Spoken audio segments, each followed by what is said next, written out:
Hey everyone, welcome back to my channel. This is going to be a very quick tutorial on how to airbrush and hand paint Vallejo Model Color using the thinning formula that I created in my first video.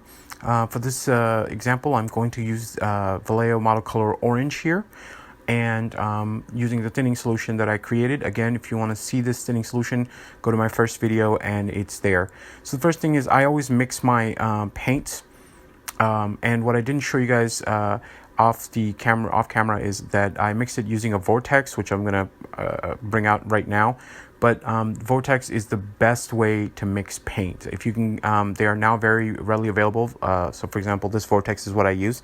It's $25. It's worth it. It mixes the paint so well. It's fantastic. So I put one drop of the paint and one drop of the thinning solution into the palette here. I moisten the tip of my brush first with the thinning solution, and then mix the paint, and I'm ready to go. And what's going to happen is the thinning solution really makes it so that the brush just paints really well, and also there's no brush marks afterwards. Once it's dry, the brush marks completely disappear. Now, I'm not a figure modeler, so I don't do a lot of brush painting, but I do have to paint cockpits. I'm an airplane modeling guy, so I use this technique for painting model cockpits a lot.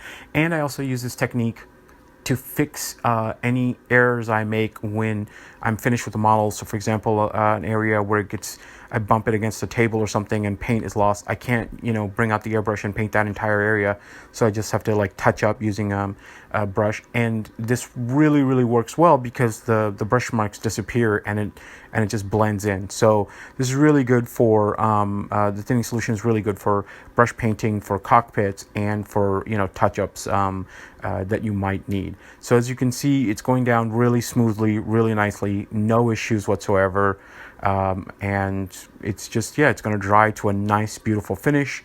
No brush marks. It's going to look just like it was almost airbrushed on. So it's a really nice look. The thinning solution really gives me enough time to handle it, to paint, to do everything I need to do. So hopefully you can see it on camera that it's really nice result.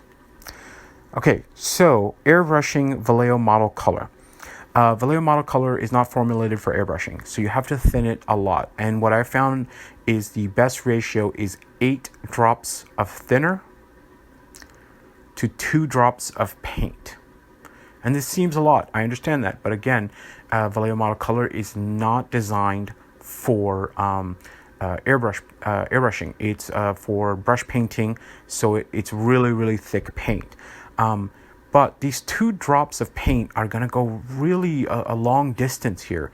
So first I mix the paint using a brush just to get it going. And then I'm going to check to see that it's airbrush ready by back flushing. And I know some people don't like back flushing, but I really think it works. And as long as it's not solvent paint, it's not ruining your airbrush. I've never had a problem with that. So I'm going to use...